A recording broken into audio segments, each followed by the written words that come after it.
안녕하세요. 팀칠리입니다. 오늘은 요즘 월가에서 가장 뜨거운 감자, 아마존에 대해 알아보겠습니다. 2025년 월마트를 제치고 사상 처음으로 전 세계 매출 1위라는 기록을 달성했는데요. 이 매출의 규모가 어마어마합니다. 매출이 7,169억 달러, 한화로 약 1,036조 규모입니다. 우리나라 2026년 전체 예산이 728조 규모이니까 이 매출 기록이 얼마나 대단한 건진 아실 거라고 생각합니다. 자, 그런데 이렇게 역사적인 매출을 기록했음에도 불구하고 아마존의 주가는 흔들리고 있습니다. 2026년 2월 20일 종가 기준으로 최고점 대비 18% 정도 하락했는데요.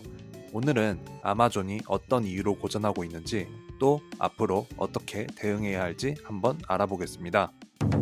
우선 아마존은 크게 두 개의 축으로 나뉩니다. 하나는 리테일 사업부, 그리고 다른 하나는 클라우드 사업부 AWS입니다. 매출 기준으로 보면 전체 매출의 약 82%가 리테일 부문에서 발생합니다. 즉, 숫자만 보면 여전히 리테일 기업처럼 보입니다. 하지만 여기서 중요한 건 매출 비중이 아니라 영업이익의 비중입니다. 리테일은 매출은 크지만 마진이 낮은 구조입니다. 아마존 전체 영업이익의 43%만이 리테일 부문에서 발생합니다. 반면 AWS는 전체 매출에서 비중이 18%밖에 되지 않지만 영업이익 비중은 57%입니다.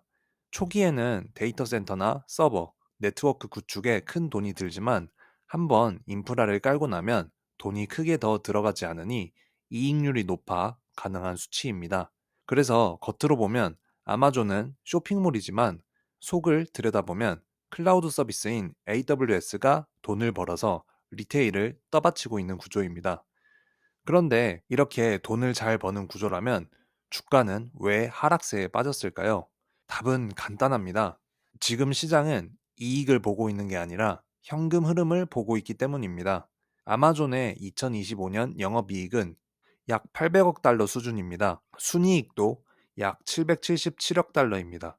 1년에 한화로 약 110조 넘게 이익을 내는 것이니까 이익은 분명히 엄청난 겁니다.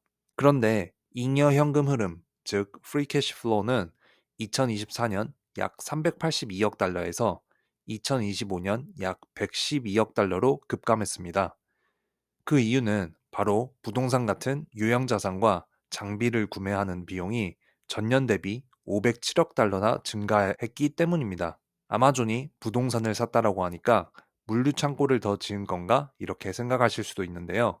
이번 증가는 대부분 AI 인프라 확장 때문입니다. 쉽게 말해 데이터 센터를 지을 땅을 사고 서버를 대량으로 구매하고 네트워크 장비와 전력 설비를 확충하는데 막대한 현금을 쓴 겁니다. 그리고 여기서 끝이 아니라 아마존의 사장 겸 CEO인 앤디 제시는 2026년에는 더 많은 규모인 2천억 달러 규모의 AI 인프라 투자 계획을 예상했습니다. 그런데 시장은 이 발표에 민감하게 반응했습니다. 실제로 월가에서도 돈을 너무 공격적으로 태우는 것 아니냐는 우려가 많았습니다. 하지만 앤디 제시는 이런 시장의 걱정에 아주 명확한 대답을 내놓았습니다. 우리는 투자 자본에 대한 강력한 장기적 수익을 기대한다 라고 말했습니다. 도대체 뭘 믿고 이렇게 자신만만한 것일까요? 일단 가장 중요한 건 아마존이 돈을 쓰는 만큼 클라우드 사업인 AWS가 무섭게 성장하고 있다는 점입니다.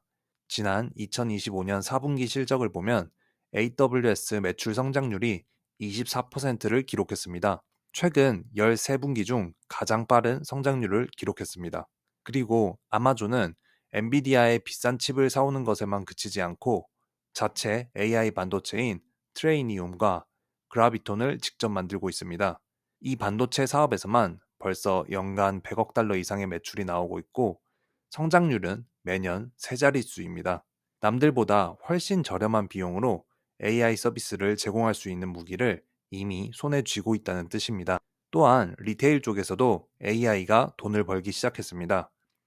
아마존의 AI 쇼핑 비서인 루퍼스인데요.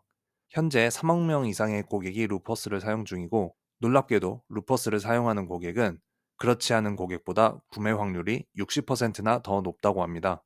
이 AI 비서가 작년 한 해에만 추가로 만들어낸 매출이 120억 달러, 한화로 약 17조에 달합니다. 이는 아마존에서 투자하고 있는 현금이 실제 매출로 빠르게 전환되고 있다는 증거입니다.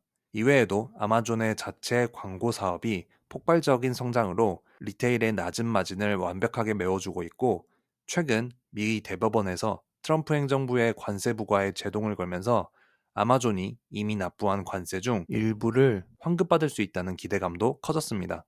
그래서 우리는 지금 어떻게 해야 할까요? 매수, 매도의 관점, 그리고 마지막으로 팀칠리의 주관까지 얘기해 보겠습니다. 아마존을 매수해야 하는 이유는 분명합니다. 아마존의 forward PER은 약 26배 수준입니다. 이건 아마존 역사상 5년 내 최저치 수준입니다. 성장하는 1등 기업을 가장 싼 가격에 살 기회라는 것이죠.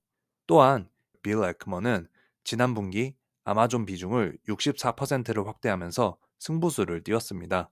반면 매도를 해야 하는 이유도 있습니다. 만약 여러분이 당장 눈에 보이는 현금 흐름이나 배당을 중요시하는 보수적인 투자자라면 아마존은 고통스러운 기다림이 될 수 있습니다. 워런 버핏도 작년 은퇴를 앞두고 보유한 아마존 주식을 77%가량 매도했습니다. 버핏처럼 비중을 줄이고 더 안정적인 종목으로 갈아타는 것도 좋은 전략입니다. 마지막으로 팀칠리는 적극적인 분할 매수를 추천합니다.